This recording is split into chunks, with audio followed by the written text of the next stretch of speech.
Donc là, le groupe vient d'avoir un blessé. On est dans la phase de prise en charge sous une menace directe. Donc la priorité, elle n'est pas du tout aux soins, mais bien à la tactique.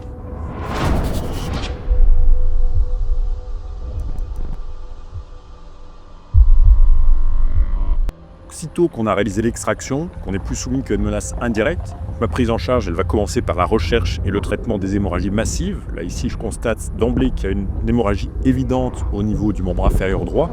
Comme le contexte le permet, je vais exposer la plaie en utilisant un S-cut, ce qui va me permettre de comprendre réellement la nature de la plaie et d'utiliser d'emblée le moyen le plus approprié pour la traiter. Là, c'est une hémorragie de membre.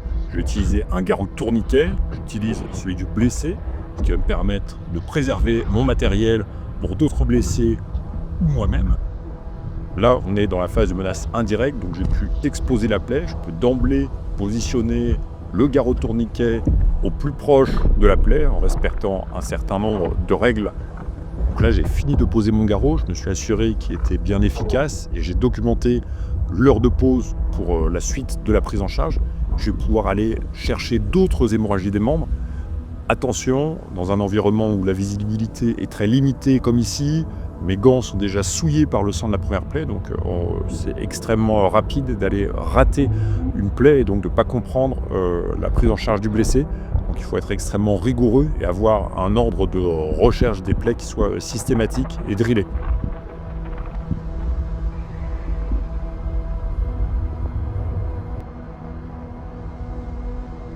Donc maintenant que j'ai fini de rechercher des hémorragies au niveau des membres, je vais pouvoir aller m'intéresser aux hémorragies jonctionnelles, donc au niveau du cou, des aisselles et aussi de l'aine et des fesses. Donc ces hémorragies, elles sont spécialement embêtantes parce que ça saigne beaucoup et que c'est souvent compliqué d'aller arrêter le saignement. Pour les rechercher, comme pour les plaies des membres, il faut être très systématique. Encore une fois, on a vraiment vite fait d'aller rater une plaie, surtout si on ne voit pas bien et qu'il y a du sang de partout. Il faut ouvrir à minima les équipements de protection pour pouvoir accéder aux plaies. On va s'adapter au contexte tactique pour décider si on les retire complètement ou, comme ici, partiellement pour garder un minimum de protection si la menace évolue.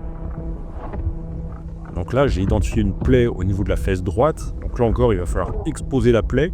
On peut manifestement pas la traiter en utilisant un garrot tourniquet. Elle est beaucoup trop haute pour pouvoir être traitée en utilisant ce matériel. Donc on va arrêter l'hémorragie en lui refaisant un packing avec ce qu'on appelle un pansement hémostatique qui va favoriser la formation du caillot. Une fois que le saignement est arrêté, je vais mettre en place un pansement compressif pour aller maintenir une pression sur ce pansement hémostatique. Donc ce type de plaie, ça montre vraiment l'intérêt d'avoir une technique rigoureuse de recherche des hémorragies. On a vraiment très vite fait de rater cette plaie qui est située donc, sur le plan postérieur du blessé et d'avoir un blessé qui meurt d'une hémorragie non contrôlée. Donc là, j'ai fini de rechercher et traiter les hémorragies. Le M de mon marche est terminé. Je profite d'avoir mis le blessé sur son côté pour, dès cette phase de prise en charge, commencer à prévenir et traiter l'hypothermie en utilisant une couverture de survie métallisée. Quand je mets en place celle-ci, je veux d'abord qu'elle soit efficace, donc qu'elle reste en place sur mon blessé, qu'elle couvre en priorité sa tête parce que je sais que c'est par là qu'il va le plus perdre de chaleur, et puis je veux également qu'elle soit sécurisée pour ne pas gêner la mobilité du blessé parce qu'on va être amené à le déplacer après et qu'elle ne risque pas non plus de s'envoler, notamment si le blessé est évacué par hélicoptère juste après. Toujours dans un souci d'optimisation, mon blessé est sur le côté, j'en profite pour mettre en place un moyen donc, de brancardage. Là c'est un brancard filet.